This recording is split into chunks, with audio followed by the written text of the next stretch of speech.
গভীর জঙ্গলের অন্ধকারে জুরাসিক যুগের মতো এক ভয়ঙ্কর পরিবেশে হাজির হয়েছে সৌরভ ও কল্যাণী। তারা একটি অ্যাডভেঞ্চার ট্যুরে এসেছিল, কিন্তু বুঝতেই পারেনি যে তাদের সামনে এমন এক অভিজ্ঞতা অপেক্ষা করছে যা জীবনভর মনে থাকবে। রাতে একটি টর্চ হাতে নিয়ে জঙ্গলের মধ্যে দিয়ে হাঁটছিল তারা। হঠাৎ চারপাশ কেঁপে উঠল। দূরে এক আগ্নেয়গিরি অগ্নুৎপাত শুরু করলো। আকাশ লাল হয়ে উঠল। সেই আলোতেই তারা দেখতে পেল বিশাল কয়েকটি টিরেক্স যেন তাদের লক্ষ্য করে তেড়ে আসছে। চারপাশে ভেলোসির্যাপ্টর আর পাখার মতো ডানা মেলে উড়ে বেড়ানো টেরোড্যাকটাইল সব যেন তাদের ঘিরে ফেলেছে। কল্যাণী ভয়ে সৌরভের হাত চেপে ধরল।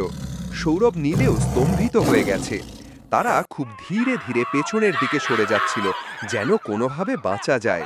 তাদের চোখে ছিল আতঙ্ক, তবুও একে অপরের পাশে ছিল তারা। ভয় যতই হোক, ভালোবাসা ও সাহসের জোরেই তারা এই বিপদের মুখে একসাথে দাঁড়িয়েছিল। শেষ পর্যন্ত কোনো ক্রমে তাদের চোখকে ফাঁকি দিয়ে সে রাতে তারা পালাতে পেরেছিল।